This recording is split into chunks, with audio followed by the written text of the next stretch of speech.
guys, welcome back. Welcome to the end of the week.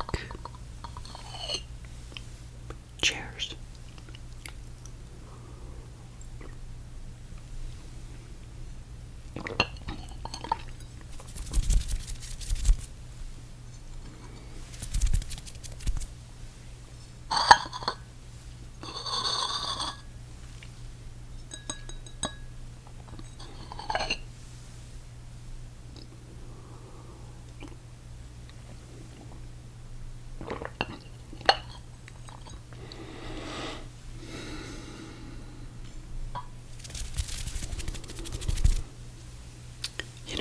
This week we've been anchoring back to my episodes from last week for my first case study of the young couple in their mid to late 20s. And I money mapped all of their money from gross income to net income to total expenses to fun and other. But then most importantly, remember to what OTPSI, they're open to buy opportunities for saving and investing. And that couple was thriving. But you know what? Don't feel bad if you are not in a thriving condition. Maybe some of you are surviving, and that's okay. I said last week that I was there, or last time we got together, that I was there for 8 to 10 years.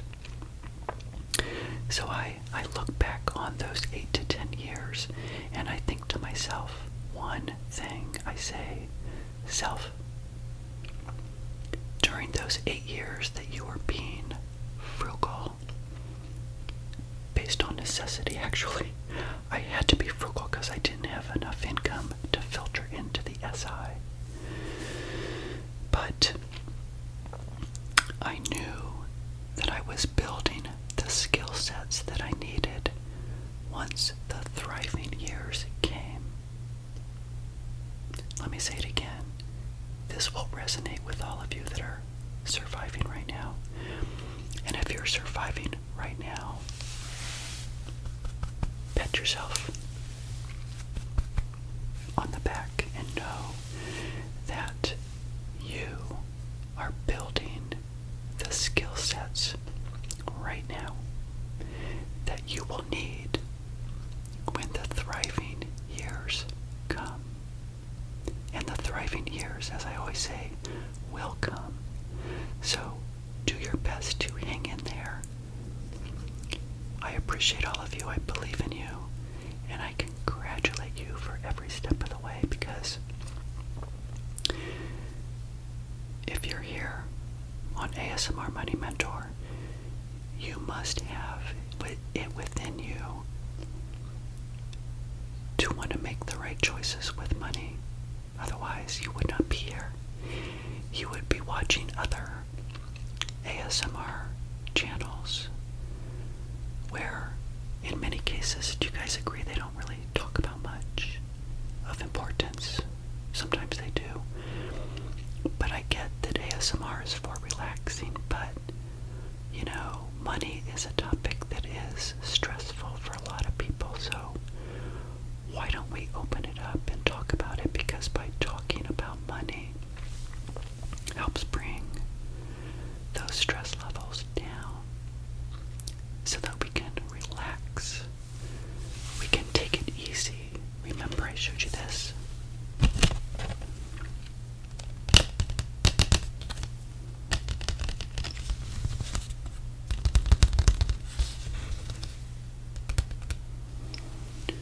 If we talk about money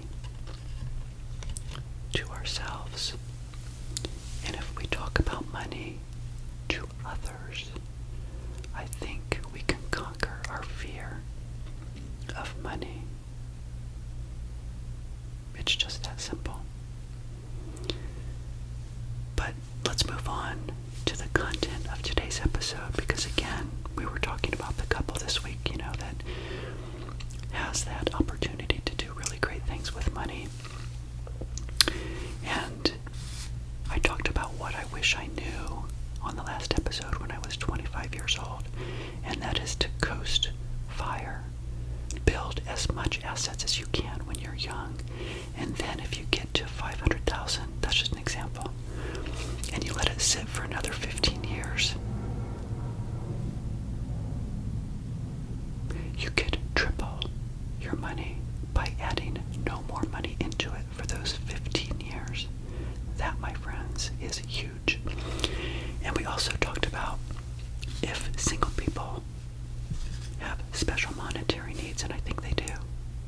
But I think all of us, even if we're married today, currently, or in a relationship, or we are going to be one in the future, we should think about our money as a couple, but let's also think about it as individuals as well, because we are individuals and we don't know what will happen in the future.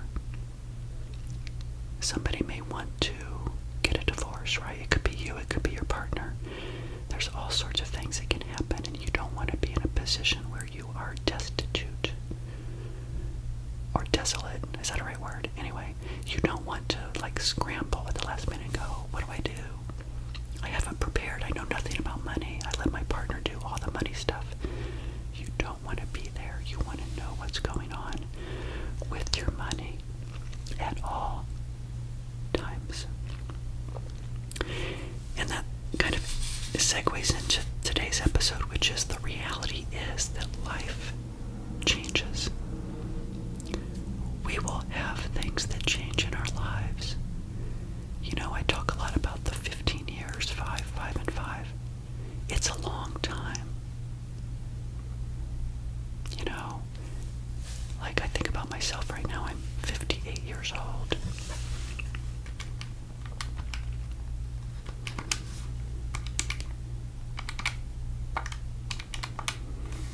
You know, in another 15 years, I'll be 73. That's depressing. Why did I even do that? Anyway. If you're 25, you'll be 40, right? So these years just go by and life changes again. We could have a divorce. We could have children. I mean, a lot of you are going to have families. If you don't have them already, we have to build all of those monetary scenarios into our budgets. I didn't talk about that, but this couple, the young couple, let's say they wanted to have children, that $18,000 that they're saving would have to go down. But see, the reality is by the time they have children, hopefully their income would go up. See how that works? You always need to position yourself so you're making a little bit more money every year. Your expenses may go up as well, but sometimes they go down. I mean, like right now, I'll share with you, I pay $75 a month in internet. Isn't that outrageous? I don't have cable. I cut cable back in 2015. I probably shared that in my 2015 episode in my playlist. Just go back. You can see all my previous years and what I did financially, but I'm always looking in my budget for ways to reduce expenses because I know some expenses based on inflation, etc., are going to go up. So I like to offset it so that as you clip along on those 15 years, if your expenses are a baseline, like our couple last week of $47,000, how close can they keep it to $47,000? Because remember, $7,000 of that $47,000 was their car payment.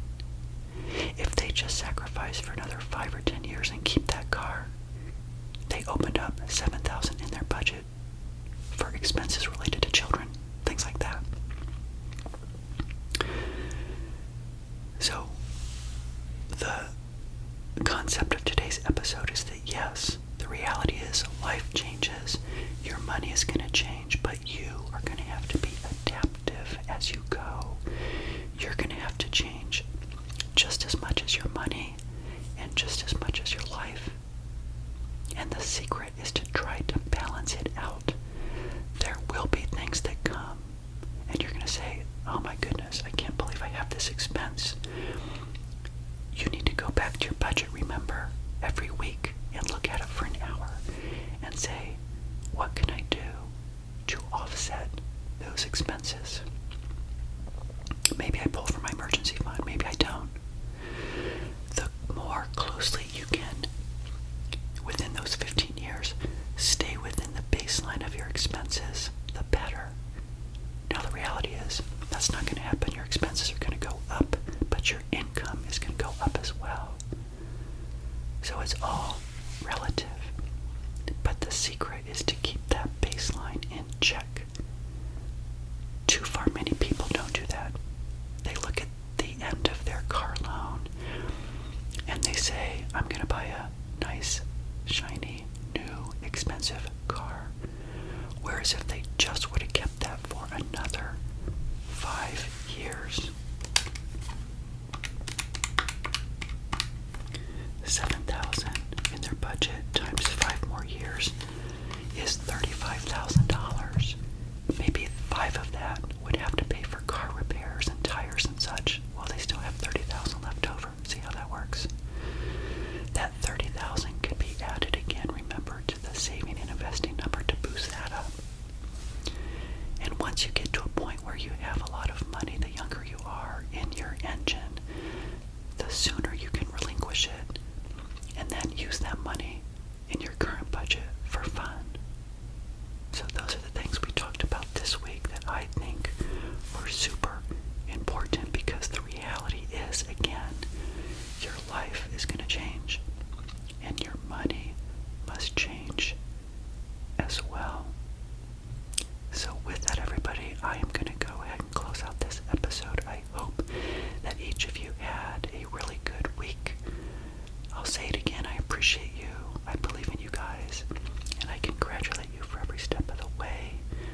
I'll see you guys next time on ASMR Money Mentor. If you like content like this, give me a thumbs up. Subscribe to my channel if you have not done so, and I'll see you